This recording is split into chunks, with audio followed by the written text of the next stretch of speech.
Good afternoon, race fans, and welcome to the show. I am Brett the Jet in the booth with Turn 3 Racing Network, and tonight we have a good one here. It is race number 2 of the Postma Flooring Late Model Stocks Tour here at the Five Flag Speedway. Tonight we have 27 drivers ready to do battle, and it's a big name of drivers. We have Justin Brooks, Zach Nichols, Brian Hacker, Steven Rochford, Jaden Kratachi, all in the top 5 of practice. This race is going to be a who's who has it going on and who doesn't, because these drivers doing battle for 125 laps, and tonight we're in the middle of the day. Tire wear is going to be at an all-time high. These cars going to be slipping and sliding, and it will be exciting to watch. While we have a few seconds here, here's the full rundown of practice times, and as you can see, throughout first through about 25th, about 2/10 of a second, 2 to 3/10 of a second, separating the whole entire field. So this qualifying about to be pretty awesome here, folks. Of course, just like last week, we will see a top 12 car invert. From that invert, of course, deciding the rest of the starting order. But since the 33 car Justin Brooks won last week, he will have to go to the rear start shotgun on the field, no matter where he qualifies here tonight. We have our first cars here heading out to the racetrack. One of the first here we have is the 6 car. This is Mark Fuquay. Mark missing week number 1, I believe, but here tonight making a solid effort, being one of the 27 cars ready to do battle. The 6 car on the clock as he'll hit the bottom of turns 1, drift up a little bit, get big time sideways off of turn number 2. He had to chase that race car all the way to that outside wall. Lap number 1 probably not exactly where he wants to be at, but we will keep an eye here on the times. Right now, Chuck Darling with the best time at a 17.53. 6 car good enough for a 17.63. Looking for a little bit more time here on lap number 2. Only 2 laps of qualifying, so these drivers only get 2 attempts at it. It looks like Mark not able to improve, so he will stay P number 8, at least in the invert at the moment, as we quickly get cars out on track and times put on the board. Another driver out here tonight, Jaden Kratachi, making his late model stock here return. First race of season number 2 of 2025. Always love to see the 11 car out here. Kratachi on his first lap. It looks like maybe backing it down here. So he's going all marbles in lap number 2 here.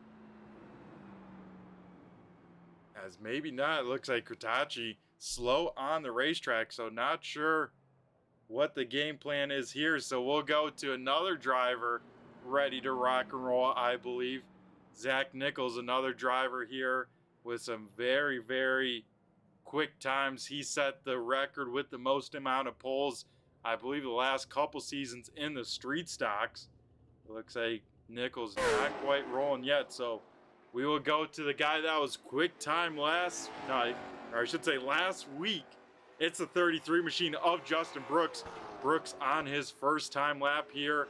This car always looks very sporty with J-Bow designs on the car, as well as backing it up with the pace. Justin Brooks to the top of the board.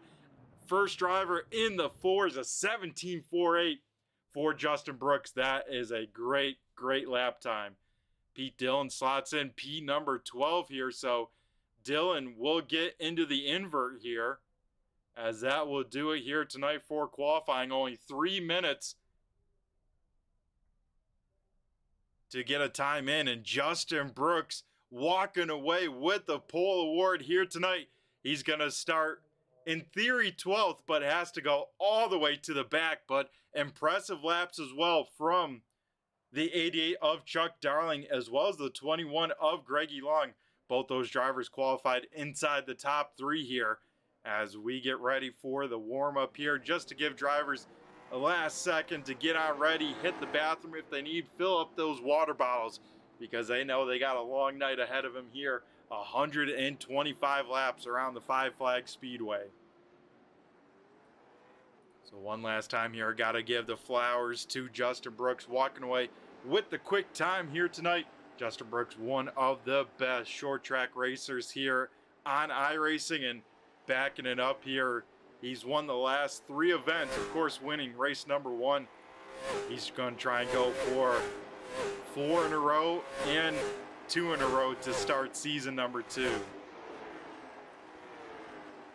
Also, a little bit of race information here tonight with the Postma flooring late model stocks. Looks like a pretty alright temperature, 78 degrees. That should mean the track's right around 100, 105 degrees. So starting to get on the warmer side. As no, it looks like down low the track temp showing about 132. So track is going to be very, very hot for these drivers at this half mile here. Nice partly cloudy day. We'll see if cloud cover comes into effect here tonight. Of course, all ASRC events with dynamic weather, dynamic skies, all to change the racing and to put on the best show for these drivers to have to adapt, as well as the best show for all these fans here tuning on in. If you want to find out more, be sure to check out the AmericanSimRacingClub.com over on Facebook, as well as tonight, something definitely big a brewing, and that is, of course, here. This is race number 1 of the LaPlante Challenge. So what that is, it's going to be a 3-race showdown during the season. Tonight will be race number 1, then at Myrtle Beach here in a few weeks, finishing off at USA Speedway. The driver from those best stats from that, because how it awards points, finishing in first gets 10 points, finishing 10th gets 1 point. That's the only person that hands out points, so you got to finish top 10. But if you can do that in each of the 3 races, you have a pretty good shot at winning a little bit of cash money, some of those bragging rights of being one of the LaPlante Challenge Triple Crown champions, as myself one of those drivers. So here we go. We'll head down to the grid here tonight and get ready to rock and roll for our starting lineup for race number 2 of the Postma flooring late model stocks here at the Five Flag Speedway. So with that qualifying time there at the end, Pete Dillon in the 7 machine will lead the field to the green flag. To his outside, the veteran Tanner Tallarico in the newly painted number 1 machine leading the outside front row. Rolling off in third will be the 66 last Wednesday's winner in the street stocks. That is Stephen Rochford. James Pileski here in the 093 machine had himself a top 10 finish. Race number 1, hoping to back that up here, starts in a nice solid 4th position. JJ McRae in the 78 will round out the top 5. Starting in P number 6 is Regan Ford in the 20 machine. Starting in 7th is the 48, that is Tim Rogers. Brian Hacker in the 2 will roll off 8th. 9th going to Ty Delphia in the 013. Greggy Long in the 21 will roll off 10th. 11th going to Chuck Darling in the 88. And Justin Brooks should start 12th, but will go all the way to the back here. 13th will be the 86, that is Stephen Hoffman. Ron Hart in the 51 will roll off 14th. 15th going to Dave Payne. 16th, Josh Cole. 17th is Scott Austin. 18th is Mark Fuquay. 19th, Andrew Hardings. Rounding out the top 20 is Zach Hoyer. 21st is Devin McDonald. 22nd, Brad Gresham. 23rd, Jamie Prevost. 24th is Scott Rochford. Then the final row here will be made up, well, final 2 rows, let's say, is Matthew Modulewski in the 53, Jaden Kratacci in the number 11, Zach Nichols in the 44, and then Nathan Coaster in the 053 here, making the field here tonight. So with Coaster being a late entry here, it will be 28 late model stocks ready to do battle here at the Five Flag Speedway. Front row ready to rock and roll. Pete Dillon in the 7 car leading the field to the green flag. Through 3 and 4 the field will come. Pete Dillon on the loud pedal, and here we go racing for 125 laps here at Five Flags. Field will dive down 2 by 2. Second row on back. Tanner Tallarico, first car up top. Steven Rochford trying to make quick hay on the bottom side here. We're going to see a lot of different strategies here tonight with drivers either trying to be on the attack from the drop of this green flag, or some drivers maybe trying to take things easy, trying to make sure they keep those tires and these race cars underneath them, as we see the whole field here battling for those positions. Rochford able to get away by himself there for the second position. Now JJ McRae trying to work over the one car of Tallarico. McRae down low here has the advantage by half a car length through 3. Will clear the one car off of turn number 4. Tallarico finally finds an opening on the inside lane, but it will be all the way back and forth right behind them. Regan Ford, James Pileski side by side here. Ford in the 20 machine trying to make something work up top.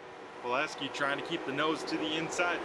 Not quite. Maybe he still has a nose to the inside here through 1 and 2.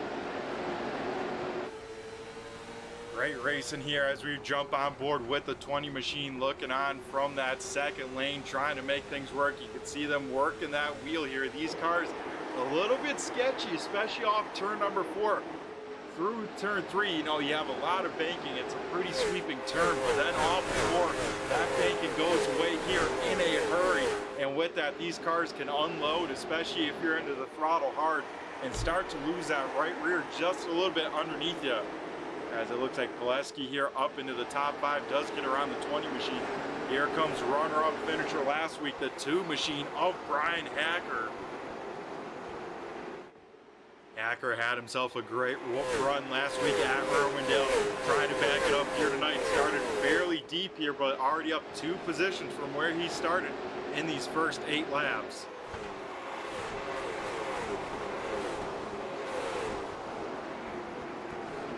Right behind them on the cusp of the top 10 here, it looks like the 21 machine of Greggy Long here working over Ron Hart in the 51.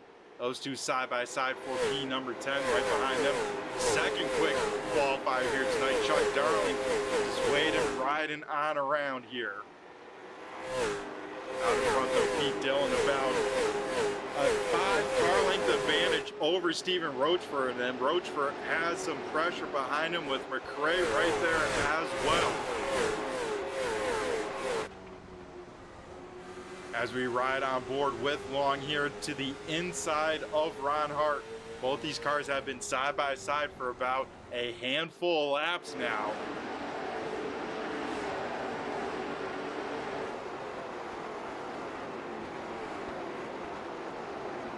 So first 10 laps here in the books, all green flag. Hard fought racing through the field. This is the racing you'd love to see here at ASRC, because these guys, a lot of cars took the green flag here tonight, and so far everyone's still riding pretty well here as we look at the whole field. Now getting spread out to about half the track width, as you see the back here of the field, the 77 and the 73 here, just coming off turn number 4, whereas the leader just coming off turn number 2 here. So if this run continues to develop here, we will probably see lap traffic in effect before long here, folks. Everyone through the field now, all single filed on out, except for the 44 machine of Zach Nichols. Nichols and Kratacci right in front of them. Kratacci now trying to work over the 9 of Josh Cole. Of course, Cole had himself a top 5 run last week at Irwindale until he got the opening of the wall there going into turn number 3. Killed the race car. Such a heartbreaking run. Cole right now battling with some of the best here in the 9 machine. Like I said, Kratacci trying to make his way through the field in the 11 car. Oh, him and Cole made big time contact. Both drivers able to hang on to their race cars, but now that opens up the door for Nichols as well as the 33 machine of Justin Brooks. Brooks here tonight started in the 28th position, has made it up to now 19th, so he has sliced and diced his way through the field, and I think he's far from done doing that. Probably just using a little bit of Zach Nichols to kind of cut the traffic in front of him, able to ride around right behind the tire tracks of the 44. One car here stopped on the entry of pit road. It's the 48 machine of Tim Rogers. So Rogers will bring out the first caution of the night. Let's try and figure out what happened to the 48 machine as they head through turns 3 and 4 here.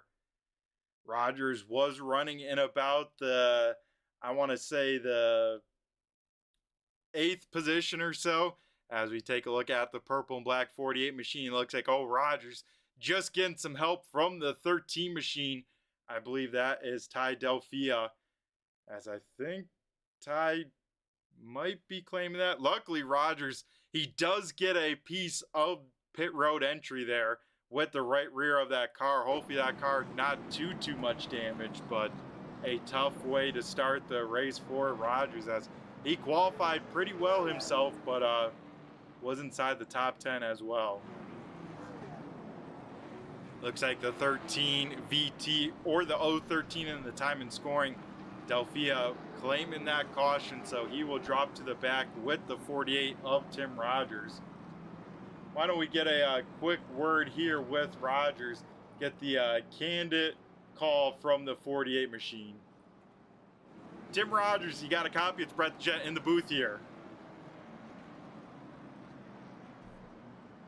Alrighty, now people can hear you. So Tim, what'd you see happen there? You know, you had yourself a great qualifying effort, but looked like some hard racing maybe gone wrong. At the line, you guys.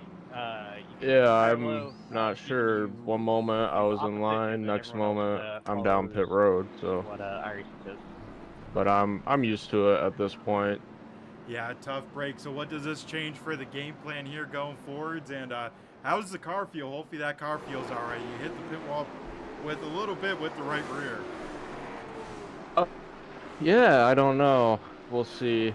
It felt great before, like was saving my stuff, and it felt like it was just coming in. But alrighty, well, looks like you're going green here, Tim. So good luck to you. We'll let you get back to it. Yep. Sleep. Alrighty, folks, that was Tim Rogers in the 48 machine. As up in front, though, we go back to green flag racing here at Five Flags. Pete Dillon away with another good start. Elected the inside lane, was able to fire off nicely from there. Side-by-side battle for second, though, as now Stephen Rochford stuck up on the second lane here. Five Flags, one of those tracks where as the inside lane starts to heat on up, more cars run down there. They start to heat it up, put more rubber down. The second lane starts to come in more and more, and especially with the setup these drivers have here tonight, they can drive anywhere on this racetrack. As further on back, we get 3 wide racing action as Ron Hart, Reed, and Ford together. Ford will get to the outside wall there. He will keep it rolling here. We'll find an opening to slide into, but a little bit of right front damage to the 20 machine. 3 wide racing, definitely hard at any sort of racetrack, but especially here off turn number 4. That wall, that front stretch wall, let's say, comes up just so quickly that it is hard to keep a car off that, especially when you're 3 wide here. So Ford definitely the big loser out of that. Ron Hart still stuck up in the second lane here. Reggie Long trying to get into the top 5 here pretty quickly, as well as Brian Hacker into the top 5 as he's at P number 5.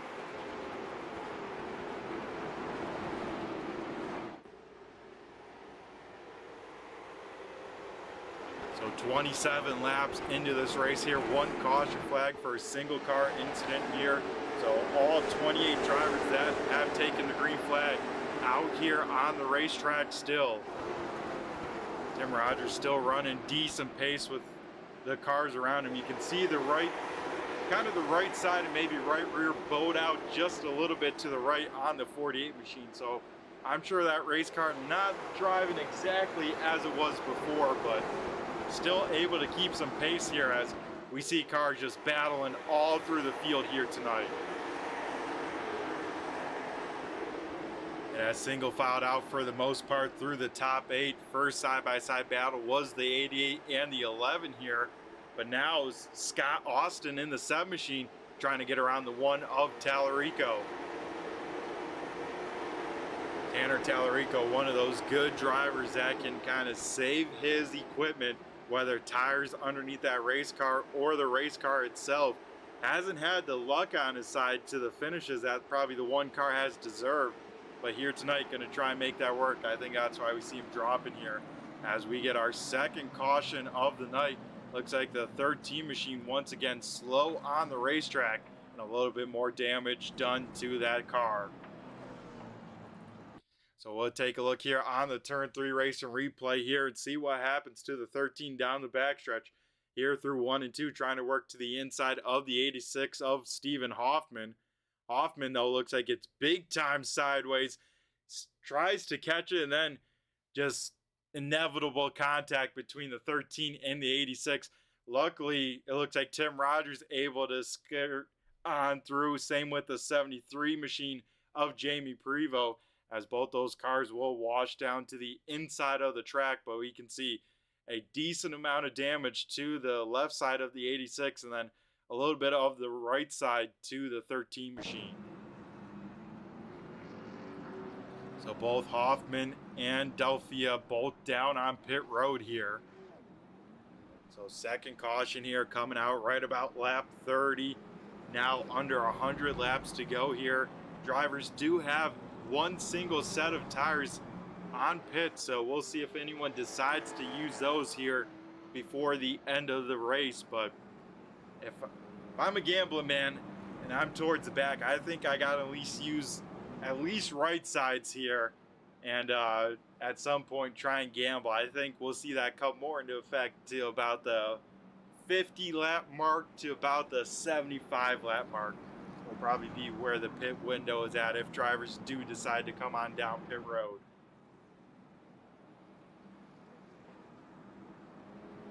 But here we go. Pete Dillon looks like we'll choose the inside lane once again in the number 7 machine. Dillon won on his kind of debut season last season with ASRC. Would love to add another win to that column.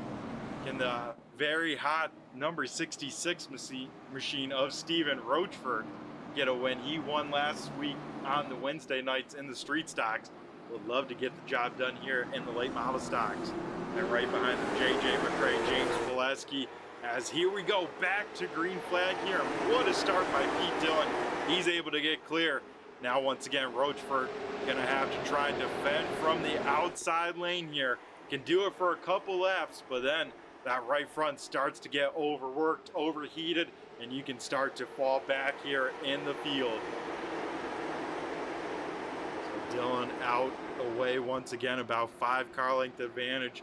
Rest of the field here still trying to jockey for position, as it looks like Rochford once again able to get down to the inside lane in the second spot. James Pileski here trying to hold off a fast Brian Hacker, and right behind Hacker, the 51 machine of Ron Hart right there as well. So a lot of fast cars that started kind of deeper in the field, making their way towards the front. That being Hacker, Ron Hart, Greggy Long, all moving up.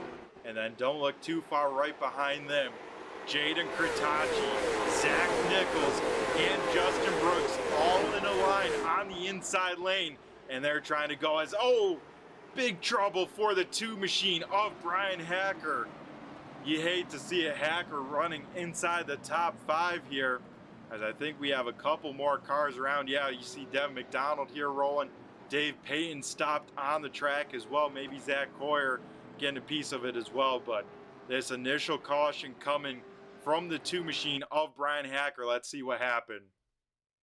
Hacker here has Ron Hart looking to the inside here. Hart fires it down to the inside, and man, that's tough to tell if there's net code, because there seemed like some gap between the 51 and the 2, and then the 2 just starts a kind of lazy slide right up, kind of out of the groove, luckily, but then everyone else has to be some heads up race, and luckily most of the field getting it woed up. You can see there Dave Payton getting turned from the 18, and then that kind of creates a bottleneck down low. Andrew Harding comes in late to the side of Brian Hacker. I think that was luckily a square enough hit to the door of the 2 machine that it shouldn't affect his handling of the race car, because it was pretty much right in the door number. You can see the dent there to the inside of the number 2, but A tough break for Hacker as he was inside the top 5 there, and now we'll have to go to the tail. But his night is far from over. You know, like I mentioned before, a lot of strategies still to come, whether to pit, not to pit. So that will still be in effect. Maybe Hacker this time comes on down, puts some tires on the race car. Looks like does not. We'll get some of that damage repaired instead. And actually, I take that back. Hacker does come down for some left side, so at least the 2 machine on some tires. And it looks like maybe Zach Coyer, Devin McDonald, some other drivers decided, you know what, we're at the back anyways. Let's take care of this set. And when the rest of the field decides to pit, maybe we'll cycle out to the lead. So I like the call there from the 2. Restart number 3 here underway once again. It's going to be a Dylan Roach for a front row restart. Pete Dillon in the 7 in control of the restart here. Pete Dillon on the loud pedal, and we go back to green flag racing here at 5 flags. Roach for a better start from the 66, able to keep within a car length of Dillon with the race lead. Right behind them though, side by side throughout the rest of the field behind them, as James Pileski trying to get the work done up top here as Pileski sideways off turn number 4. He is trying to put that power down in a hurry and trying to get up onto the podium. If Pileski can hit 3 and 4 here nicely, he will get the spot, and that he does. James Pileski in the 93 machine up to P number 3 as they make a little bit of contact for 4th here as Greggy Long and JJ McRae lean on each other just a little bit.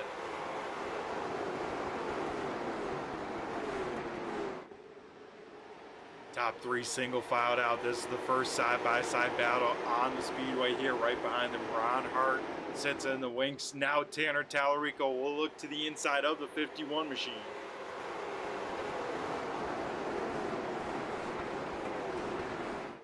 Tallarico for sure has to see what cars are behind him now. Same with the 7 of Scott Austin. They can see that they got some fast cars behind them of Kachachi, Fuquay, Brooks, Nichols, all right there as well. You know what they've been saving. It is go time from here. As car around here, big time calamity off of turn number 4. Quite a few cars hard into the outside wall, as I think the first car to go around was the 53 machine of Nathan Coaster. And then, man, some big time licks to the outside wall. One being a heartbreak here. Chuck Darling hoping for a better night here tonight. Looks like cards won't fall on the right way for the 88, and that is a tough break because Chuck Darling, if him and probably the 38 machine of Dave Payne probably have a competition for the worst amount of luck here. As we take a look, see what happened. Nathan Coaster right on the back bumper of Zach Nichols. Looks like Coaster gets some help from the 9 car of Josh Cole. That was spin the 53 machine down low. And then it looks like just no time to react for Chuck Darling, who gets into the back of Cole. That sends him hard up to the outside wall. Modulewski in the 53 in there as well. Same with the 45 of Andrew Harding. So I think Nathan Coaster going to be away with, you know, minimum damage to that 53 machine. But all those cars that hit the outside wall there hit it with a ton of force. As we see Brian Hacker back down on pit road, Stephen Hoffman, Dave Payton, Hardings, McDonald, Modulewski, Coaster, and Chuck Darling all down on pit road. So pretty much everyone involved in that incident, as well as Brian Hacker, down on pit road here.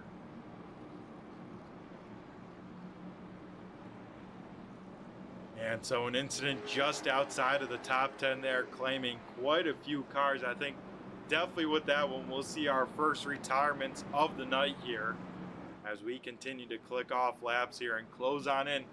Now with only 75 laps to go, I mean, that caution right there was kind of the start of the pit window. And it looks like no one from pretty much the top 15 deciding to come down to pit road just yet.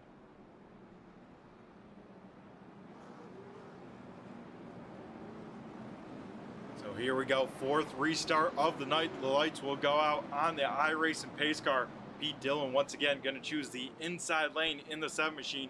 Once again, it's going to be a Dylan Roachford front row restart here with about 73 laps left in this one.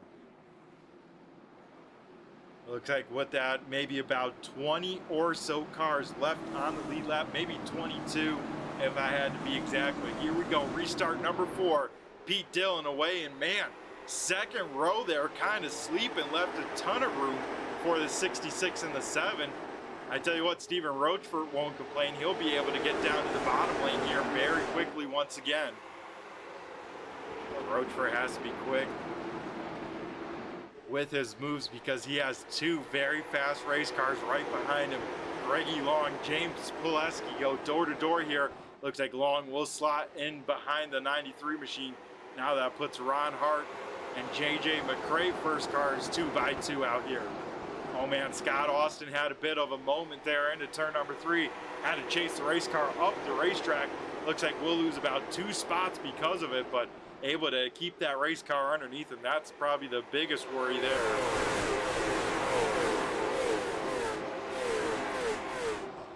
And yeah, with that, about 22 cars still on the lead lap. I think the first car 1 lap down is the 38 machine of Dave Payton. So Payton's going to have to battle the car right behind him, Stephen Hoffman. Both those drivers going to be battling for the lucky dog candidate if we do get another yellow before the end of this one. We head up back to that battle for that 5th position here. Hart still trying to work over the outside of JJ McCray. Is a battle for P number 5 Hart. One up top, McCray down low in the 78. Then right behind them, kind of a trail of single file race cars. Then they go 2x2, 2 rows deep right behind them, with Scott Austin still trying to work to the high side of Zach Nicholson. Look at this, Regan Ford. He has been quietly waiting to make a move back to the front here. At 20 machine has shown some pace here. And maybe the first driver on new tires, the 13 machine, Ty Delphia, up into 13th here. Looks like Hart able to get clear of the 78 machine. So that will put him up into P number 5. It looks like James Pileski and Greggy Long has gotten around the 66 machine. Scott Roachford maybe looking a little bit tight there at the apex. He saw his car wash on up. We'll watch again here. Yeah, it looks like that car maybe not quite rotating as well as he'd like. He seems like he kind of just drifts slightly off the bottom line right after the apex here. So that could leave the door open for a move maybe by the 51 of Ron Hart. Hart will do just that. He'll look to the inside of the 66 here. Let's go right on board with Stephen Roachford, looking back at the 51 of Hart here as they go door number to door number down the backstretch. These two right on top of each other there. You can see inches apart, and Roachford has to be careful here, especially if that car's not turning well. He gets stuck on his top side, starts to overheat that right front, and he will continue to fall to the back here quicker than you can say 5 Flag Speedway. Roachford has to be careful here. Now has McCray right on the door of the 66 there. But I was gonna say now he has the 11 of Jada Kurtachi right there as well. As you can see, Kurtachi probably filling up that rearview mirror of the 66.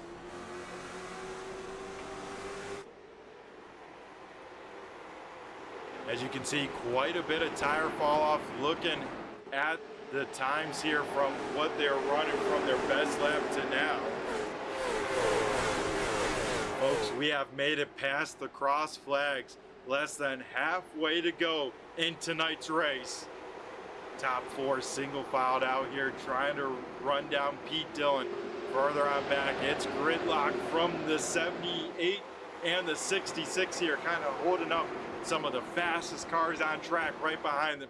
Kurtachi will give Roachford a shot there through the middle of 3 and 4.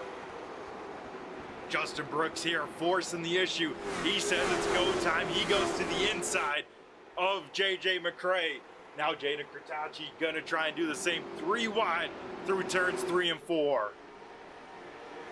Man, Kritachi just able to slide across the nose of the 66 machine, so that'll put him down a few more spots. But now Kritachi gonna have the same dilemma as now McRae might be stuck on the high side here, especially if Zach Nichols can get a nose to the inside left rear quarter panel of the 78 machine.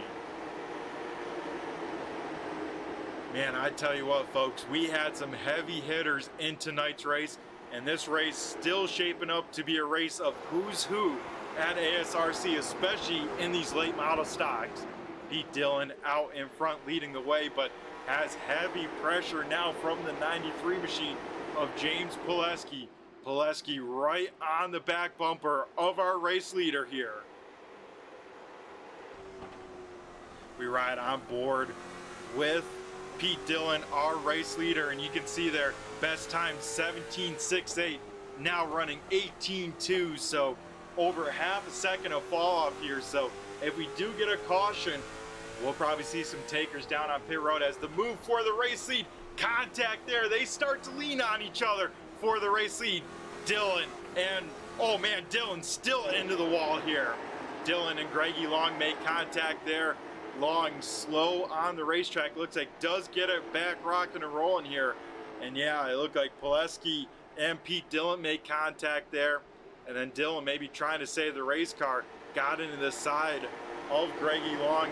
Long has to be careful. As Justin Brooks, he started 28th, folks, and he's now up into P number 2. Right behind them, though, intense battle through the field. These guys racing inches off of each other here as Jaden Kritachi, Zach Nichols, Scott Austin starting to slice and dice their way back through the field here. Man, and I tell you what, folks, if you love good, hard, short track racing, this race is for you. As we see about 50 laps to go, we take a look from the fan camp, from the stands here at Five Flags Raceway. A great shot here as Pileski tries to run away and hide from Justin Brooks, and it looks like last couple laps, Justin Brooks about 2/10 faster here as old man Pete Dillon way up the racetrack there off turn number 4. That 7 car seems like it's wounded one way or another. Dillon has fallen now back from the race lead to about all the way to 14th here, so I don't know if those tires gone from that race car, if he has some sort of other issue going on, but Pete Dillon probably going to lead the most laps here tonight is mired deep in the field here now as we get a caution flag for the 7 car of Pete Dillon. Dillon from the race lead here to our 5th caution of the night, so let's take a look here real quick, see what happened to Pete Dillon. And if I had to guess, we saw him and the 20 machine kind of start to get close to each other there in turns 1 and 2 right before we cut away. And if I had to be maybe looking into the future through my shiny glass ball, I think there would probably be some contact between these two. As we take a look here through turns 1 and 2, and yeah, it looks like Dillon just gets a shot in the shorts from the 20 machine, and Dillon trying to hang on to that race car, and we'll end up spinning that thing on around. No one else involved as we quickly got to go here to the live cam and check out pit lane here, folks. Everyone but Brian Hacker down on pit road. James Pileski first car off, then it is Justin Brooks, Greggy Long. Looks like Tanner Tallarico away, same with Scott Austin. So it looks like quite a bit of 2-tire stop for most of the field. And then the first car on 4 tires is going to be the 78 machine of JJ McRae, Zach Nichols, Jaden Kritachi, all taking 4 as well. And look at that, folks. A lot of cars going to be trapped 1 lap down here taking 4 tires. As we saw the pace car go on by, that will mean quite a few cars trapped 1 lap down here as we get cars here stopping and trying to get rolling. Yeah, like I said here, Brian Hacker, after getting turned on around, did come down pit road, took those tires. So he pitted last on probably right around lap 50, but I think he took tires right about lap 40. So about 40 lap newer tires for the cars behind him. And don't forget, folks, top probably, I want to say top 6 all took 2 tires. The rest of the field taking 4, as we try and make sure lineup is all set here. Going to be a little bit of craziness with all the cars that did get caught 1 lap down. It looks like Stephen Hoffman was the lucky dog candidate here in the 86, so Hoffman will start tail end of the field, but at least on the lead lap here. So Brian Hacker here trying to turn the night around. He will lead the field to the green flag with about 40 laps to go. To his outside, James Pileski took over the race lead from Pete Dillon. Didn't lose it until now. And then the guy that started deep in the field on the back row, Justin Brooks, restarts in P number 3. Man, oh man, this is where it gets fun. Strategy now done and over with. Drivers that decided take 2, take 4 when they wanted to take them. As from here on out, it's going to be a 40 lap dash to the finish. Who can save their stuff? Because even with that 40 laps, tire wear very high. Track continues to take rubber. So these guys still have to be mindful to keep these race cars underneath them. But it looks like here, lights out for sure. We're going back green flag racing this time. Field doubles on up, and it's going to be Hacker, Pileski, front row restart. Brian Hacker in control on some slightly older tires. Hacker away, fires on off well. We go back to green flag racing. Brian Hacker here trying to hold off the field. Already Justin Brooks here to the inside of James Pileski. If there's one thing that 93 didn't want, is that 33 machine already to his inside here, and I don't think giving up that spot here easy. Now Justin Brooks here working over the race lead here.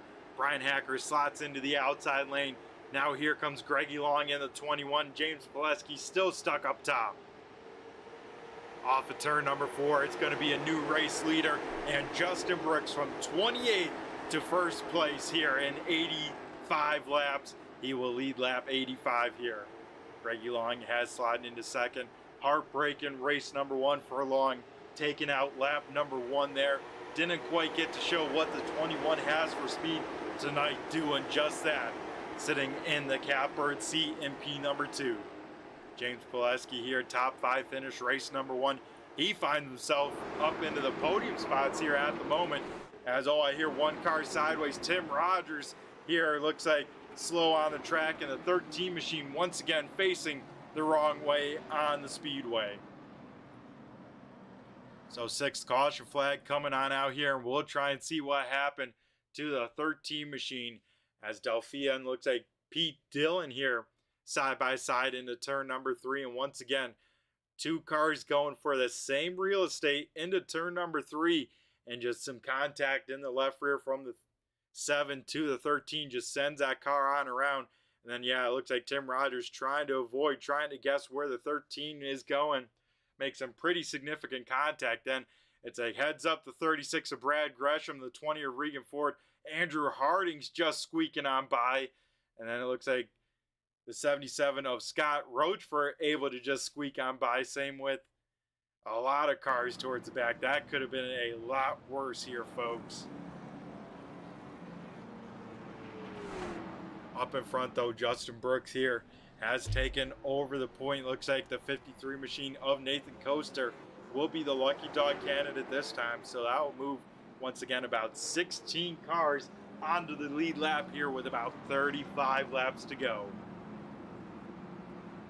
And this race still far from over. Brian Hacker on about those 40 lap older tires has since only sunk to about P number 4, mostly because he got stuck up on that second lane there and passed by the 21 and the 33. So Hacker, I think if he can get down to that bottom lane, could definitely salvage maybe a top 5, for sure a top 10 run, as he has his teammate Scott Austin right behind him in the 7 as well.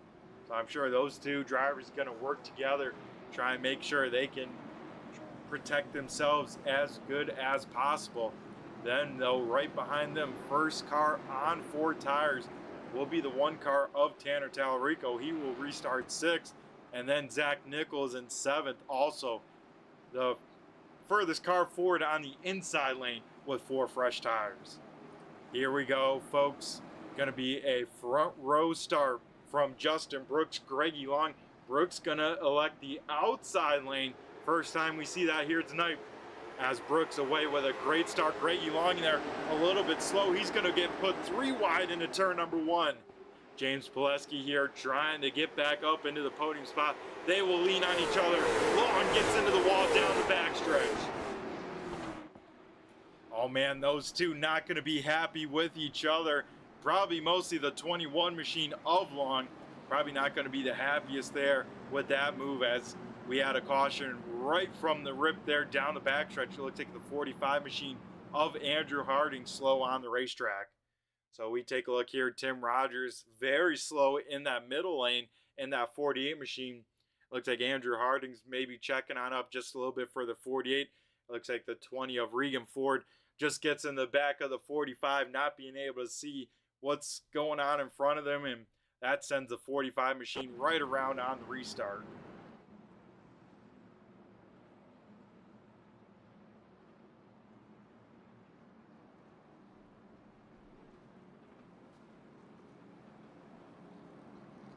So before we get too far into tonight, I'm going to go take a quick commercial break from our partners at Premier Setups. We'll be back in about 30 seconds. Not missing any sort of racing action. Looks like this time by Brad Gresham in the 36 machine will be the lucky dog. So that puts now 18 cars on the lead lap. We'll be right back after a quick word from our partners.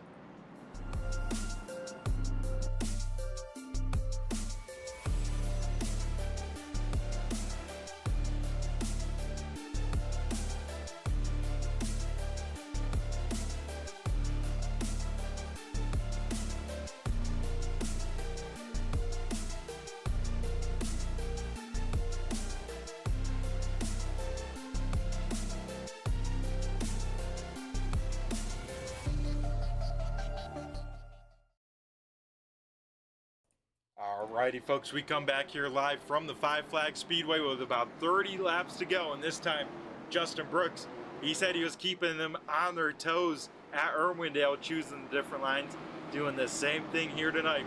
Last time chose the outside, this time choosing to restart on the inside lane.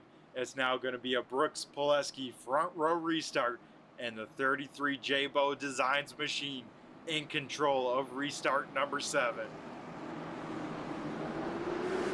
Justin Brooks here fired out of a cannon, will get clear by about 2 car lengths over Long and Pileski side by side for second. Don't think Greggy Long forgot how Pileski kind of raced him there the backstretch last time by. They go door number to door number into turns 3 and 4. They will race with a lot of respect. Pileski able to get down right in front of Brian Hacker for the 3rd position.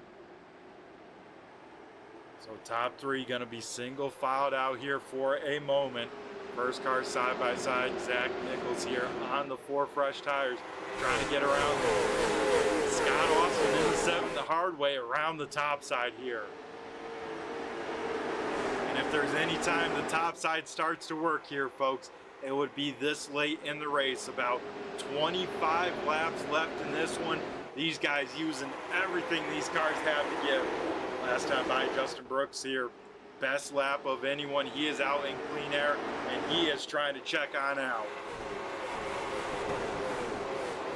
Now that we get to our countdown clock here at the stripe, we're going to go to a little turn 3, turn it up, and let these late model stocks sing without me chatting over top of it.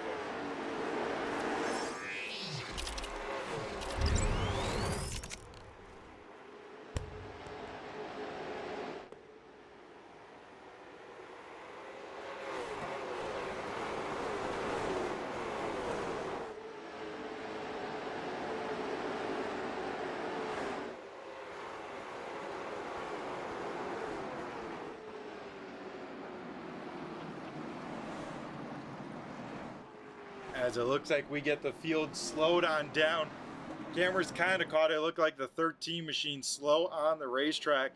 up top, and that will bring out the 8th caution of the night. So we will try and see what happened to Ty here, as I think we can go a little bit faster. We'll go full speed, see if Ty hits the wall or something happens off turn number 4.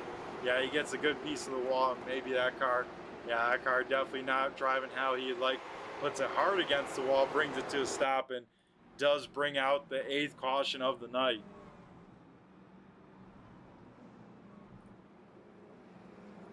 So with that, that will once again slow down the field here in a flurry of cautions, kind of to close things on off here at the moment. Hopefully this trend doesn't continue. I'd love to see a green flag run to the end. Looks like this time by, though, the 20 machine of Regan Ford, lucky dog candidate. So that'll put, once again, 18 cars on the lead lap here.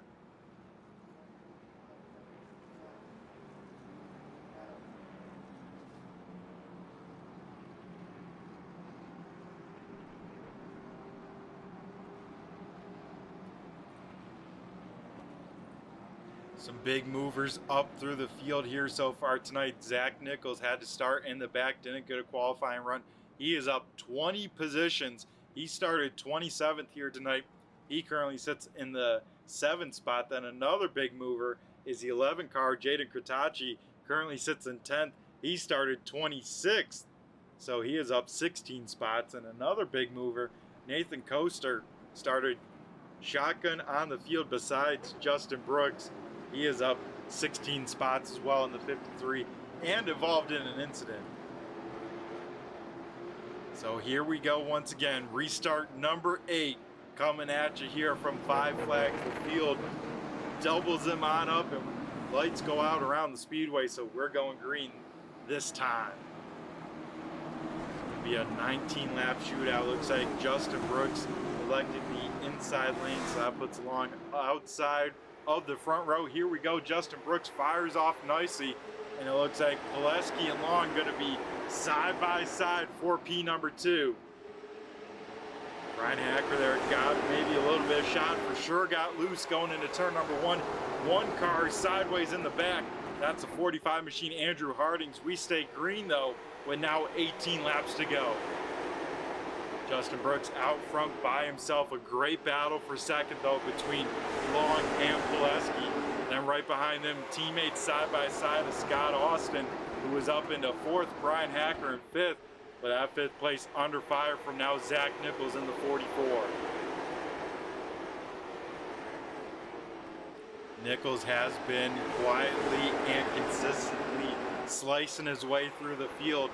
Was pretty much the first car to take 4 new tires, trying to use whatever they have left now with 16 laps to go. Battle for second. They start leaning on each other here. Long now to the inside of Pileski. Pileski trying to make anything happen up top here. Great side-by-side racing that you can see at the 5 Flags Raceway. And I mean, great racing throughout the field here with this ASRC group. Oh man, that time Long enter a smidge high. Pileski had to maybe save the race car just a little bit. We'll lose 3rd now to Scott Austin, as Pileski will take a look there, but we'll think better of it. 14 laps to go, and Long is trying to hang on to that race car. He's sailed that right rear out sideways, and he's now probably going to lose P number 2, as here comes Scott Austin in the 7 machine. Man, oh man, what a day it would be for these two, as contact here. Big time trouble down the front stretch as Zach Nichols involved Brian Hacker, and it is a parking lot down the front stretch here. Brian Hacker is around, Pileski, Greggy Long, all involved here with under 15 to go. Hard racing inside the top 5, and the first big one here of the night. We take a look at it a little bit further here. Pileski and Long here off turn number 4 will make contact. The 93 getting in the left rear quarter panel, and then luckily, I was gonna say luckily don't get clobbered, but I think the 36 machine of Brad Gresham gets in there late in a big time hit. We're gonna try and see one more time here, see if we can get a better camera shot down the front stretch here, see what happened. So Long stuck up on the outside lane as Scott Austin goes on by. And I don't think Pileski thought he would have as much of a car length up on Greggy Long. And they make contact there. And then you can see here cars starting to go all the way around. Zach Nichols involved. He will go back up across the track. And that will involve the two machine of Brian Hacker. Zach Coyer stopped there. Looks like Scott Roachford getting jacked up there as well. So quite a few cars with some damage here to end things on off. With that incident happening so far towards the front of the field here, that will shake up our top 5 running order big time. First 2 spots staying the same, Justin Brooks, Scott Austin, but now Ron Hart into the podium spot. He sits 3rd. Tanner Tallarico up into 4th. And JJ McCrae, he started P number 5. He is back into P number 5 in the 78. Cars that were involved, it looks like Zach Nichols, probably one of the best, at least running position-wise, as it looks like he'll probably restart in the 11th position, but does have some nose damage on the 44 machine. It looks like Pileski and Long going to restart 15th and 16th here. As lights go out around the speedway, it's going to be under a 10-lap shootout now at least, as it's going to be Justin Brooks in control of restart number 9 on the inside lane in 33. Scott Austin has made it up to the front row. It's going to be a Brooks Austin front row restart here for restart number 9. As Justin Brooks once again fires off very nicely, he's able to get clear. Brooks there, not quite the greatest I should say Austin not the greatest restart. As the 7 car Pete Dillon slides down low. Will stay green though, as that does not bring out a caution flag here. Scott Austin able to get down to the bottom side here in front of Ron Hart. Tanner Tallarico trying to keep to the outside of Ron Hart for P number 3 here. Hart will slam the door there off turn number 2. Tallarico will try the crossover move heading into turn number 3. Drag race off turn number 4 for P number 3 here right behind them. McCrae and now Jaden Kratachi right there in the mix as well. Tallarico does have the tire advantage, or maybe not. I think Tallarico took 2 tires. Ron Hart has the tire advantage, but you can see Hart, that nose on the 51 machine, definitely wrinkled on up that time by. We have an open palm from the flagman. It is 5 laps to go. Not missing anything out front. Justin Brooks, Scott Austin trying to run on away with things. We're looking at the battle for now P number 4 as McCrae tries to work over the 51 machine. And how about this? Steven Roachford, we saw him get shuffled on towards the back there after that long first green flag run. He has made his way back almost into the top 5. He sits P number 6 with now 3 laps to go. Right behind them, Jaden Kratachi, Nathan Coaster inside the top 10. Same with Stephen Hoffman. And look at this, Brian Hacker involved in that last incident, trying to get around Zach Nichols for a top 10 finish. And this top 10 finish, pretty important here tonight because it at least gets you some points to this LaPlante Challenge triple crown. Not quite a crippled crown, as we get our 10th caution here at the end of this one, and it's going to be our 1 attempt at a green-white checkered. I believe Greggy Long going to be involved with this caution as well, along with a very beat up and battered 21 machine, just trying to hang on to whatever he can. Gets big time loose. You can see him sawing on that wheel down the whole entire backstretch, and then finally that left rear turns that car around. You can see just how not square that left rear is, trying to shoot him up to that wall probably the entire time. So Long having himself a handful, and not the night he wanted, as he sat as high as P number 2 here, and a tough way to start the season. Lap number 1 last week, involved in an incident, done for the night. Here tonight, things not ending the way he wanted to. So with this here, folks, we have our green-white checkered, our 1 attempt at it. Justin Brooks, Scott Austin gonna be the front row. If I'm Justin Brooks, I know the inside line's where it's at. I'm picking that and hoping that I can just get a good restart, fire on off, as it looks like the 6-car Mark Fuquay gonna be back onto the lead lap here. So that'll move now 17 cars on the lead lap here. And that will be the final count because no more cautions here tonight for any more lucky dogs.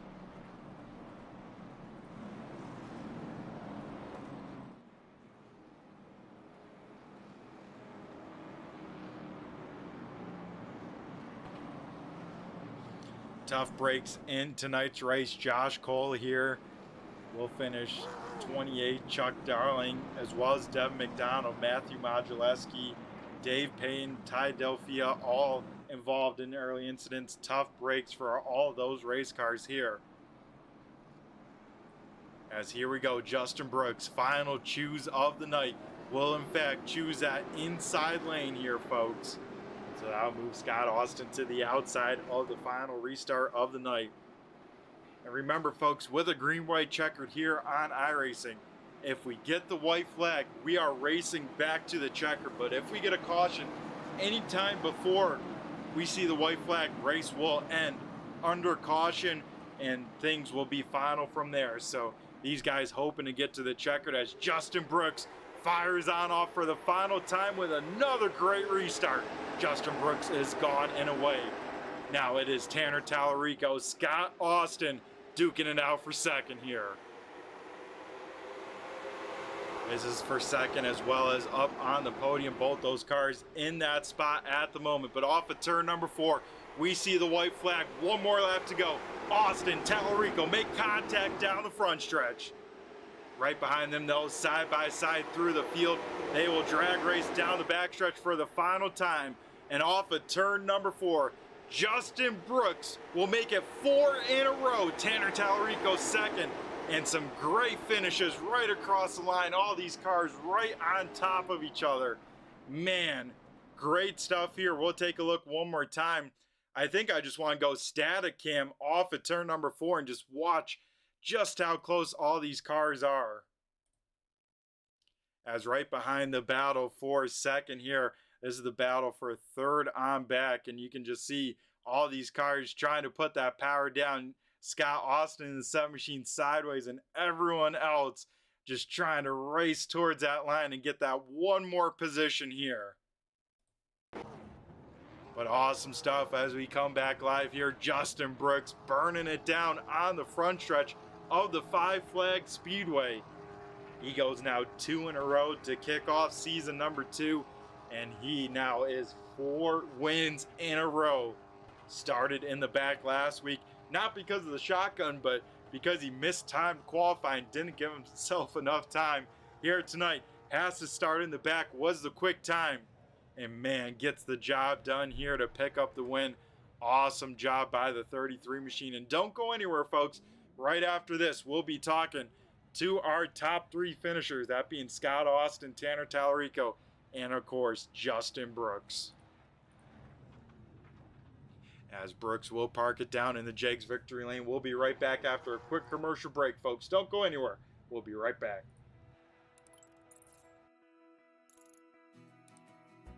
iRacing is a sim racing game that combines a true-to-life racing experience with an online community of virtual racers from all around the globe. iRacing offers a multitude of officially licensed cars and tracks, laser scanned with millimeter accuracy. Their car models and mechanical systems are based on real-world physics, engineered in cooperation with manufacturers and race teams. Their skill license system ranges from rookie to pro, ensuring members are always pitted against those with similar skill sets. Members are able to sign up for a weekly race series, compete in time trials, host a private race with friends, and participate in racing leagues created and run by the community. With over 170,000 members, iRacing works in partnership with renowned motorsports organizations like NASCAR to deliver virtual races based on the real-life NASCAR Cup Series, as well as many other series on the NASCAR ladder. iRacing also features team racing, providing a variety of options for members to create and manage their own teams. Race with friends or real-world teammates in full-length endurance events like the 24 Hours of Daytona, Spa 24, or the Bathurst 12 Hour. Additional partners include IMSA, World of Outlaws, Supercars, and IndyCar, allowing members to race in their very own Indianapolis 500, Bathurst 1000, Chili Bowl, and many more iconic events. This is iRacing, delivering the most authentic racing experience short of getting into a real race car. Sign up today at iRacing.com.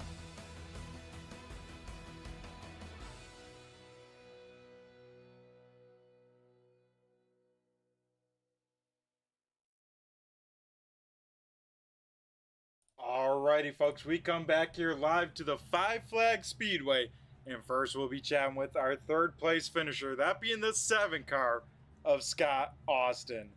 Scott, do you got a copy? It's Brett the Jet in the booth here. Hey, Brett, I got you. Alrighty, my man. An intense race here tonight at Five Flags. How are we feeling after 128 laps there? Yeah, you weren't kidding. It was intense. I felt like I got the shaft, kept getting started on the outside. Wasn't getting good restarts at all. So really had to fight and claw my way through the field. But happy to be up here, being able to talk to you. Yeah, and an awesome run we saw tonight from the 7 machine. I said, even coming into tonight with the names and how I knew the setup was going to be in the track and whatnot, I said, these guys are going to be some heavy hitters here tonight, and we're going to find out what everyone is made of here. And Scott, you did an awesome job to finish up on the podium. How did this car feel, and what'd you kind of learn from run number 2 to slapping those right sides on, and how stressful of a call was that? Yeah, it was hot and slick. It felt like the car was on a skid plate. It didn't want to turn into one or three. Really didn't feel like the traditional 5 flags at all. So kind of learning on the run. I ended up having to take 2 just because I knew everybody else was going to. It was kind of our only shot. It was really the only card to play. So kind of an easy decision there. But just bided our time, tried to stay clean. Had some good battles with some of the guys around us. Was glad to stay clean and make it up here. Yeah, and I tell you what, Scott, you got pretty lucky. The big one happening just behind you. I mean, you hate to see competitors, get involved, but we knew at some point something was going to happen here. And how glad were you to see it in the rear view? It's funny how things happen. I was listening to Denny's podcast this week, and he was talking about you never interrupt your competitors while they're making a mistake. And I saw those 2 guys kind of throwing elbows at each other, so I was able to skate on by. I knew that I'd pin them next to each other, and sure enough, they took care of each other. Yeah, that they did. You were able to kind of cruise off into the sunset, a podium finish when it's all said and done, and of course things come into a green-white checkered. What'd you kind of need to make things happen? It seemed like it was very tough, no matter what time, to restart on the second row and on the outside. Yes, unfortunately, I started on the outside most of the time all night, and I just needed one less yellow flag, really. I mean, I had 5 car lengths on third place, going in with 5 to go or so until that last caution drop. So, Tanner races super clean, super hard, so it was cool to be able to race up there with him, but he got the best of it this time. Yeah, you two put on a great show during that green-white check with some crossover moves. You guys slicing and dicing and, all fair racing, hard racing at the end. You love to see it. Yeah, it's awesome. It's one of the things about this league, especially the guys that are up front. It kind of goes to show the hot, slick track, and we're still able to have a good time, race hard, race clean. Yeah, that you guys put on a heck of a show here tonight. And yeah, Scott, start deep in the field, just missing the invert. Times, of course, super, super tight on the late model stocks. How were you feeling coming to the green flag, as well as, how do you feel about 5 flags? Was this a place you're hopeful for a pretty good finish? Yeah, I was kind of all over the place. 5 Flags is probably my favorite track actually, but the car, like I say, between the car setup and the temperature on the track, it really didn't feel like anything I've driven in a while at least. So, kind of had to relearn on the fly. Didn't get a lot of time in practice, so we're not really good at qualifying as it is. So it was kind of same pace as what we're usually at. Just work our way through the field, slice and dice, and try to stay clean and be there at the end. And we were able to do that. Yeah, you're able to do that awesomely. And yeah, these late model stocks, people always complain, they have too much grip, all this other stuff. And I try to build them so they're a little bit more fun to drive. Yeah, you'll be sliding a little, but that's where the most fun, I think, when it comes to iRacing. And, especially the tire fall off here on Five Flags, it really can change the pace, and you see some people falling off, some comers and goers as well. Yeah, you're exactly right. I mean, I came from racing super late models for a long time on the sim, and those are a little more throttle control based. And when this car came out, everybody loved it. It was a little easier to drive, but you kind of lost that egg under the gas pedal feel. So it was good to have that back tonight. Yeah, and that you did an awesome job. I'm sure all those laps in the super late models helping you out here. And, to start off the season, your teammates with Brian Hacker here, and both you guys, he finished on the podium last week. Here tonight, during the Triple Crown event, you finished on the podium. That's a pretty good start to the season for at least your team, coming maybe picking and choosing races, showing up and saying, hey, we still got a lot of speed and we can fight with the best of them. Yeah, that's exactly our goal. Just try to stay sharp, kind of in our off season of our normal leagues, and come and run here when we can. It's an awesome league to be a part of. We were both excited to be able to race on Tuesday nights with these guys, and kind of keep our skills sharp. So it's cool to make a presence here, and that's exactly what we're looking to do: is have the Austin Designs cars mix it up with all the others. Yeah, and that you definitely did here tonight. And I always like to ask, especially first time interviewing people, especially for the season, I like to ask, what do people have in front of you for the sim rigs? We can't talk about, chassis or anything like that, but at least in the sim world, we could talk about our cool steering wheels, pedals. What are you looking at? And what are you looking at, Scott, these days? I actually just upgraded and just switched ecosystems, which was very scary. I ran Fanatec stuff for a long time, and I just switched over to a whole Sim Magic direct drive setup, and a 49-inch ultra wide monitor. So it's nice. I like it a lot. It fits my budget at least, and it's good. I can't say enough good things about it. Yeah, that direct drive jump, definitely a big one. Were you on a belt drive before? Yeah, exactly. I came from a belt drive. Yeah, and that's a big upgrade, not only for the feel, but just the reaction time. That it's instantaneous. I've always heard it takes a little bit getting used to, but once you get it dialed in, it's a game changer. That's right. Sometimes you hit a wall and you got to hold on tight. The belt drives don't quite have the power that these things do, so it's a little scary, but it's cool. The detail that these things put out is pretty fantastic these days. Yeah, that it is. It's awesome to see the progression of sim kind of equipment, and excited to see what the future holds. But here tonight for you, Scott, on the podium here, P number 3. So once again, big congrats to you and the 7 crew. Before we let you go and celebrate it, I'm going to go hand over the mic to you and have you thank either those all-important teammates, some of the sponsors on the car to make these awesome-looking race cars. I know you got to shout that out, as well as, anyone that might be watching at home on the broadcast. Yeah, a little bit of all of the above. Brian and I, we stick pretty close and try to race when we can together and lean on each other for ideas. Austin Designs for putting these together. Like I say, I want to come here and kind of make a name and show up and let people know that we're here. But first and foremost, really just the league. It's a great place to race. Like I say, we were excited to be able to have the opportunity to come here and race with these guys. Tanner and everybody who puts this thing together. It's super professional. It's very well ran.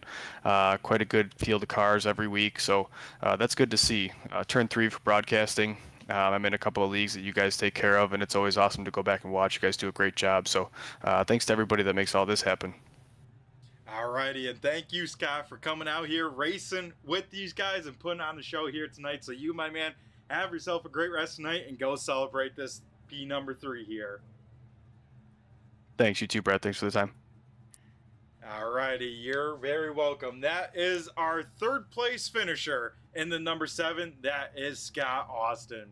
Now we head to our runner-up finisher. It is the driver of the number 1 machine. It is Tanner Tallarico. Tanner, do you got a copy? I got you, Brett. Alrighty, my man. It finally all comes together, and what a race to do it at and to end up P number 2. How are we feeling, my man? That was the crazy one, but we'll take it. I thought for a second there that I was going to be going off on the hook, and then the seas parted, and it snuck between a car and the wall, and Ron was kind of like the snowplow for me, and it all worked out. We just seas parted, like I said, and we snuck through. So, yeah, happy to finish where we did. That's not where I thought. I was just telling these guys in the middle of the race, I felt like every single restart I had was on the outside, and it was just so hard to make up ground up there. You could break even and hang tough with the guys on the inside, but you just couldn't go forward, and I felt like I just kept getting stuck in the outside line. And finally, right there, right at the end of the race, luck flipped my way, and there we are. So yeah, I'll take it. Yeah, awesome race overall. And yeah, we'll start from the very beginning. You know, Tanner, able to qualify just inside the invert, started on the outside. But yeah, like you mentioned, it seemed like it was very tough to get anything rolling, especially on these new tires where everyone seemed like they were ripping on the bottom. Yeah, I've never been the greatest qualifier in this car. I think it's just so low horsepower that you really have to just grip it and rip it, and there's not quite as much finesse with it per se. And that's not ever really been my strong suit. I need a car that's got a lot of power that you really gotta like drive it through the corners. So I've never really been a good qualifier, but we made the invert, yeah, like you're saying. So we started up front, and that helped a little bit because it just had the track position right from the get-go, and I kind of went in with the wrong mindset. We all knew going into this that the track was going to be super abrasive and chew up the tires, and I thought that going in, so I was kind of only running about 70% at the start and got myself freight trained. I fell all the way back to like 10th or 12th, and um, kind of from that point on, everything that I saved, I used it up before we came down for tires, and I think I got back up to like 7th or 8th when we pit, and yeah, I only took right sides, and I was surprised with how much speed it gave me. Compared to the guys that were around me that took 4, I actually felt like I might have been a little bit better with 2, so it all worked out, and yeah, like I say, just fell all the way back to 12th, and slowly and methodically, with a little bit of help, that one big wreck on the front stretch there, somehow found myself in the top 5, and just a little bit at a time, a little bit at a time. Had a great battle right there with Ron, and at the end with Scott, and yeah, this was the perfect car track combination tonight. This was a blast behind the wheel, and I'm sure it was probably pretty fun to watch too. Yeah, you guys put on a great show here for all of us to enjoy. And I said, even from the drop of the green flag, you know, this race will really show who's kind of got it going on here at ASRC. And Tanner, you're one of those drivers able to chat with me after the race. And like you said, a little bit of help from that big one. I'm sure that one was definitely wild to be a part of. Like you said, C's just parted around that one car. Yeah, we came off the corner, and it was funny because I had just said to Andrew and Dave and Tim right maybe 2 laps before that happened. I was like, "Oh boy, I feel it coming. It's coming." And you kind of see that stuff was getting a little dicey up front, and you know, I'm kind of looking, you know, like down the middle lane of the cars, and you can only see a little bit that's happening. And I came off the corner, and they were wrecking everywhere, and all I saw was the back of Ron's car, and I thought that he had a gap to shoot, and I just thought if I could just stay close to the back of his car. Actually, at one point towards the start finish line, I think I actually turned my car into the wall just to give myself that extra little bit of space I needed, and got the gap, and there we were, came out the other side, and I was pretty fired up because I knew kind of from that point on that you know, I was going to have my track position back, and I felt really good on the 2 tires, like I was saying. I knew that I'd be able to fight a little bit at the end. I like to say that I usually don't show my full hand until the last extreme end little bit of the race. I'm usually good for at least 1 spot, so it worked out. It was super fun, and if we could run it all back and do it all over again, I'd do it all over again just because of how fun it was, and not even care about where I finished, because that was some of the most fun I think I've ever had on iRacing in the whole 12 years I've been on here. That was a freaking blast. Yeah, I bet it was. That was definitely a race of the ages for just the battles and how hard everyone had to race. And Tanner, we've seen it many times with these late model stocks. You know, luck definitely not on your side. So to finally get a finish that you kind of deserved and you definitely earned it here tonight, how does that feel, my man? It feels good because to start the season last time around a late model stock, the first half of the season was rough. I mean, if it wasn't one thing, it was another. And then towards like the last, I don't know, 3 or 4 races of the season last season, stuff kind of turned around, and we were knocking down top 5s and top 3s. Didn't get the win, but we won the LaPlante, which, by the way, thanks to those guys for doing this again. I know this is the first race of the series, but won the challenge, and it was cool. And, you know, we had a pretty good run going last week, too. I think we probably would have been able to knock out another top 5, but had some stuff happen at the end that had that one taken away. And So that was kind of a bummer because I thought our top 5 streak, I think this would have been 6 or 7 for us. So just knocking it out. Like I say, no wins, but I mean, when you're racing guys like Justin Brooks, it's going to be pretty hard to beat that guy. But finishing second to Justin feels like a win anyway. So I'll take second to Justin any day. He's a hell of a driver and definitely hard to beat. And we were just joking around, I don't think it really matters where that guy starts in the field. He's going to be a threat at the end, and he was again today. So congrats to Justin, and like I said earlier, it's fun racing with Scott and Ron right there at the end too. Yeah, some great battles, and like you said, Justin Brooks, man, he is on a mission. But yeah, Tanner, maybe tonight, luck on your side a little bit. A new paint scheme on the car, but it looks very similar to something else. Why don't you tell us a little bit about it?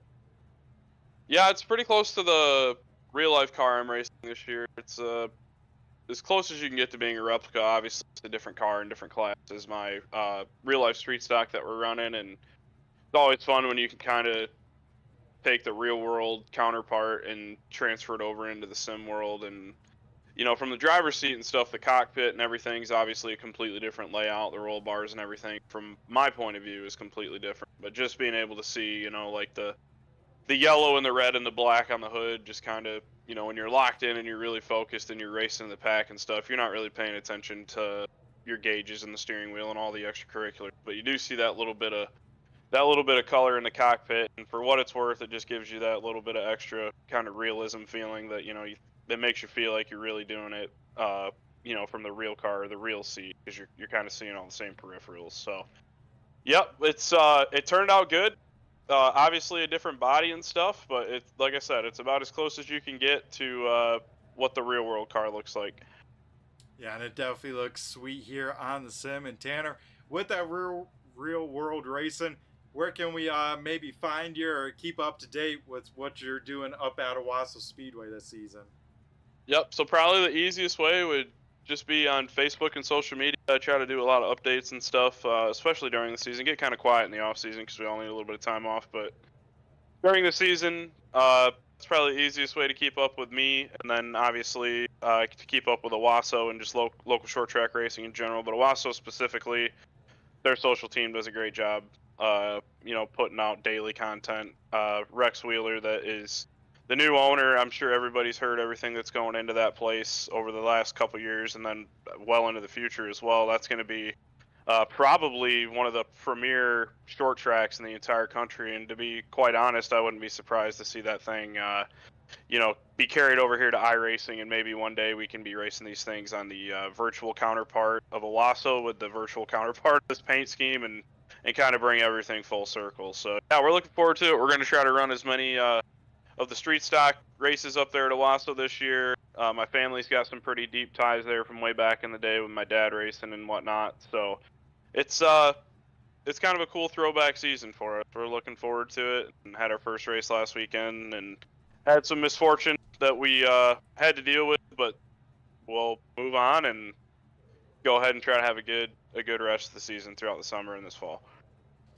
Yeah, awesome stuff. Best of luck to you in the real life stuff, Tanner. And before we let you go and celebrate the runner-up finish here, we're going to go hand over the mic to you for the final time here and have you thank who you got to thank, whether sponsors on the car, some of those teammates, or anyone else you want to give a shout out to, whether, of course, some sponsors or maybe some people tuning into the broadcast.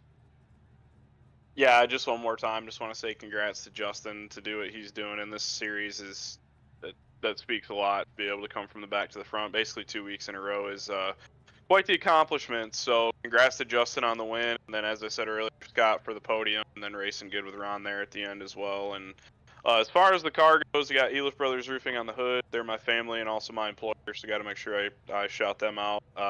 Another family tie-up back on the quarter panel. We got Boardwalk Subs, Mike's High Performance Gears, KRW Performance and Customs. We've got Postma. We've got Postma Postma exteriors on the outside of the car, which is also the series sponsor, Postma Flooring. Zach Postma, thanks for all he does for the league and my real racing as well. And I can't I can't not thank you, Brett, for doing all that you do as far as the broadcasting goes for ASRC and all the guys at Turn 3 for being the premier broadcast partner of the league. It goes without saying that you guys, definitely are helping to put this thing on the map for us. So, and then the admin team, we go through a lot throughout the week. We got to keep track of and lots of ups and downs and whatnot and stuff that we got to deal with. But we always keep it together with duct tape and bubble gum, and somehow we manage to make this whole thing go around. So I appreciate the whole admin team as well, and then everybody that's watching at home and everybody that supports the league. Alrighty, awesome stuff. Well, Tanner, you have yourself a great rest of the night and go celebrate this well-earned runner-up finish. Yep, thanks, Brett. Appreciate it. Alrighty, folks, that was Tanner Tallarico finishing in P number 2. Now we'll head to the man of the hour. That is going to be the 33 machine of Justin Brooks. Justin, you got a copy? Yes, sir. What's going on? Oh, man, how we feeling? 125 laps, you had to start at the tail, but then 85 laps in, you took the lead, and you, my man, never looked back. Yeah, very interesting race. Definitely had to learn how to drive the track a little bit different. The setup was very tight on entry and snappy loose on exit.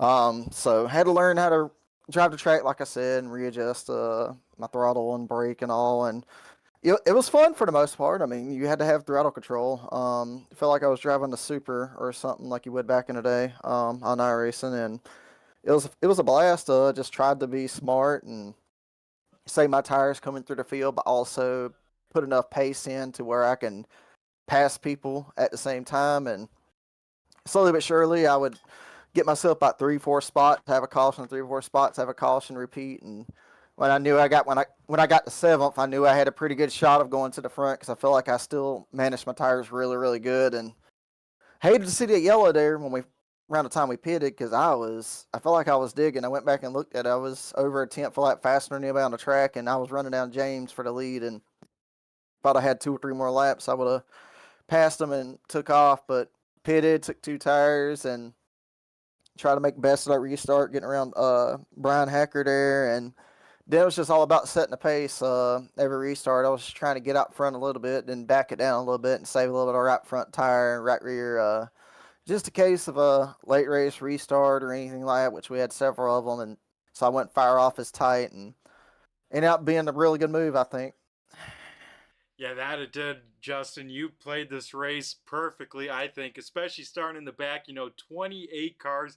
That had to feel like a lot, all it takes, especially in iRacing, one big wreck you're involved in, that night could turn on its head very quickly.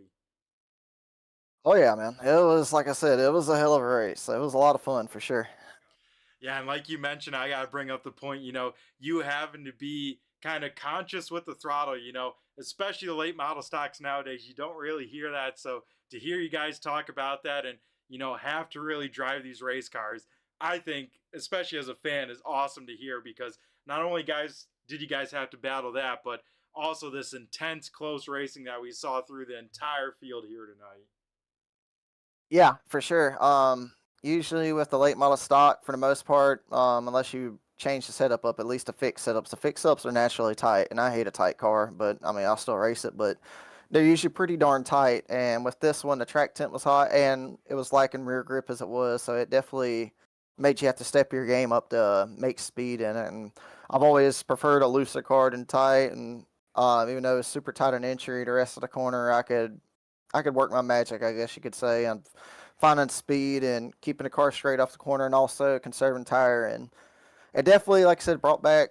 It felt like I was like back in the day in the supers on iRacing. If anybody ran them back in 2015, 2016, you know what I'm talking about. But it was a lot of fun for sure. Yeah, that it was. And Justin, you found a lot of speed out there, even in the race pace, even in qualifying. Qualifying quick time, have to go to the back anyways. But then after that, best time in the race by quite a bit. So you, my man, have this thing figured out, and I'm sure you are grinning ear to ear, at least when you're just ripping laps, I'm sure.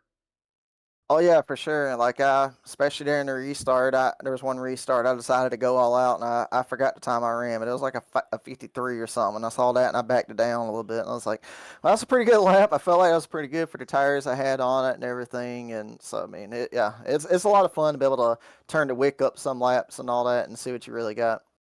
Yeah, that you did there, especially with that 53. That is a flying race pace lap. And here, Justin, you start the season 2 wins in a row. Last season, picking up the last 2 wins. So now you're on a 4 win race streak, as well as now after tonight, leading the Triple Crown LaPlante Challenge. You got a lot going for you, my man, and starting off the season the best way possible and picking up some bonus points from coming from the back to the front. I mean, awesome stuff. Oh yeah, that's pretty good. I'm probably not going for points, like I think I've already mentioned that, but I mean it's always nice to be able to lead it any chance you get. I definitely not gonna, but more than likely not show up for Bristol. I think it's Bristol next week, but I should be back for. I'm pretty sure if I remember right top of my head, Myrtle Beach. Definitely come back and show up there. I love that track, so I mean we'll see, but it's awesome, like I said, regardless, to start off the season the way I am and get 4 in a row. And if I don't show up next week, go for 5 in a row at Myrtle Beach. It'll definitely be a challenge there because Myrtle Beach is a low grip racetrack. And if it's like tonight, I'll definitely be enjoying that and I'll have a lot of fun, hopefully, if I don't get caught up in any mess or something going for the back to the front. Yeah, I was gonna say you got yours truly built in these setups, and I tell you what, it's gonna be fun to drive. I can promise you that. And like you said, Myrtle Beach is a fun track in and of itself. Such a shame it got tore down, but at least we can still have some fun with it on iRacing. Oh, yeah, for sure. I went to Myrtle Beach in real life. I'd say at least 20, 25 times because I lived only about an hour and 45 minutes from it. So it was a shame. The people that bought it, they actually, or the people that owned it, they actually bought into another track that's actually a little bit closer and renovated it. So I mean, I guess it sucks that it happened, but it's also a blessing in disguise. And hopefully that track will be on iRacing soon. I'm talking about Florence Motor Speedway because I know they scanned it last summer. So we'll see when that comes out because you talk about Myrtle Beach, it's been a lot of fun. That track's gonna be a blast to drive if it's anything like real life. So looking forward to that. But like you said, hopefully Myrtle Beach will be a lot of fun. If you've been in the setups, I trust you to that it will be. Appreciate it, Justin, here. And yeah, here tonight, my man, putting on a show here, slicing your way through the field. At one point, it seemed like you, Jaden, and Zach Nichols, man, were just a freight train on the bottom, just picking off cars where you guys could. And that strategy seemed to work out pretty nicely in the end. Yeah, we were actually hanging out in the Discord channel all together, all three of us, and there was like two more guys in there too. And it's like I told them, I said, y'all just make the holes since I'm behind you anyways. Unless y'all mess up, I'll go for it. But y'all just make the holes, I'll follow you. I'll put a chain on your back bumper and just guide me around. But yeah, it was a lot of fun. Yeah, that it was. It was a blast to watch, Justin, and thank you for being part of the show here to put on such some great racing to start the season. So before we let you go, Justin, and celebrate win number 4 of your career here, I'm going to go hand over the mic to you and have you thank who you got to thank, whether teammates, sponsors on the car for another, of course, sweet win, as well as a sweet looking ride, and maybe anyone else watching at home. Yeah, thank you first and foremost for the hell of a broadcast you always be putting on each and every week. You do a hell of a job. Thank all the admins and drivers here at ASRC for allowing me, like I said, to come in and have some fun with them. It's a great group of guys, really fast guys, really hard racing guys, clean from what I've seen too. So it's like the perfect combination. I thank everybody watching tonight. Without you guys, obviously, we wouldn't be doing this. To provide entertainment and great racing. Obviously, thank myself, my own sponsor, JustinBrooksDesigns.com. If you're in the market for iRacing wrap or real life design wrap, check me out. Check my Facebook out, Discord. It's all on my website. Crow Sim Shots, Lock Lair, Deer Processing, Shug Steakhouse. It's pretty much it for them. And like I said, thank you again, first and foremost, for doing this and giving everybody a platform to watch us be able to do what we do and have some fun tonight. Yeah, it was definitely a blast to watch, Justin. And once again, thank you for showing on up, taking your time out of your Tuesday nights and spend it here with us and put on a show for all of us to enjoy. So, Justin, you, my man, go celebrate another win here. And once again, congrats on win number 4. Yeah, I appreciate it. And lastly, I just want to give a shout out. I did this on purpose. I know she's watching, but I want to give a shout out to my girlfriend. I don't want her to chew me out, so I had to make sure I get it at the very end. So thank you again. Yep, gotta include her. So Justin, you, my man, have a great rest of your night, and I'm sure we'll be talking to you again in the near future. All right, buddy. We'll see you. Alrighty, folks, that was our winner from race number 2 of the Postma Flooring Late Model Stocks here at Five Flags. It is the 33 machine of Justin Brooks. Justin Brooks, I tell you what, a man on a mission. Can anyone stop him? I should say stop him, and at least at the moment, the answer is no. So let's run through tonight's race results as we had 28 cars take the green flag and 17 of them finish on the lead lap. So Justin Brooks here picking up win number 2 of the season, going 2 in a row, as well as winning the last 4 Postma Flooring Late Model Stock events. Finishing in second is the one car, that is Tanner Tallarico, and Scott Austin returns to the podium in the 7 machine. He will finish third. Finishing in P number 4 will be the 51. That is Ron Hart and JJ McCrae. He started P number 5. He ended up P number 5 in the 78. Jaden Kratachi, biggest mover of the night, up 20 spots from where he started. Jaden in the 11 will finish 6th. 7th going to Stephen Roachford in the 66. Last week's winner on Wednesday with the street stocks will finish 7th here tonight. Stephen Hoffman in the 86 had a quiet night, fought his way back up into the lead lap as well as up into the podium. So nice run by Stephen Hoffman. He will finish P number 8. 9th going to Nathan Coaster, jumped in last second, able to notch off a top 10, and then finishing in 10th, involved in the big one, able to battle on back. Brian Hacker in the 2 machine finishes in 10th. Finishing in P number 11 will be the 44. That is Zach Nichols. 12th going to Zach Coyer in the 13. James Pileski in the 093 machine will finish 13th. 14th going to Pete Dillon, who led the most laps here tonight in the 7 car. Pete will finish 14th. 15th going to Brad Gresham in the 36. 16th is Mark Fuquay in the 6. 17th is Tim Rogers in the 48. Then it is Scott Roachford in the 77. First car finishing 1 lap down. 19th going to Jamie Prevost in the 73, and Andrew Hardings in the 45 machine, rounding out the top 20. 21st going to Greg Long. 22nd is Regan Ford. 23rd is Ty Delphia. 24th, Dave Payne. 25th is Matthew Modulewski. 26th, Devin McDonald. 27th, and probably tough luck of the night here, is the 88 of Chuck Darling, and then Josh Cole in the 9 will round out the field for tonight. So that will do it here tonight for race number 2 of the Postma Flooring Late Model Stocks here. And I tell you what, folks, I knew coming into tonight it was going to be a barn burner. Hopefully you guys enjoyed the show because that was awesome to watch. So be sure to tune in next week as these drivers do battle at the last great Coliseum. These guys will do battle at Bristol for 100 laps next Tuesday. If you liked what you saw, want to see some more of it in a different car, we got the American Sim Racing Club Street Stocks taking on the Five Flag Speedway tomorrow night on the Turn 3 Racing Network. Same time, same place, and it's going to be a good one there. Want to give a huge shout out tonight to LaPlante Racing Products, as this was race number 1 of the Triple Crown Series, so we'll keep an eye on those points, how that shakes on out, because top 10 here tonight from Justin Brooks to Brian Hacker, picking up some points to that, because there's definitely some bragging rights to that as well as some money. So that would do it here. I've been Brett the Jet from Turn 3 Racing Network. Turn 3 Racing Network is partnered with Premier Setups. You can find the link in the description. That will take you over there. It will let them know that we sent you and their support of us, that we can do the same and supporting them. So yeah, I think that would do it. Hopefully you guys have a great rest of your night. Awesome, awesome race. And give a big shout out to all the racers coming out here tonight. 28 cars, almost packing the server of 30 cars. Awesome stuff to see. So got to give a shout out to those guys that we got to enjoy that. All the live viewers as well as all the replay viewers coming on in here later. So that would do it here tonight from me in Turn 3 Racing Network. So I've been Brett the Jet in the booth, and I just flew by you. Have a good one.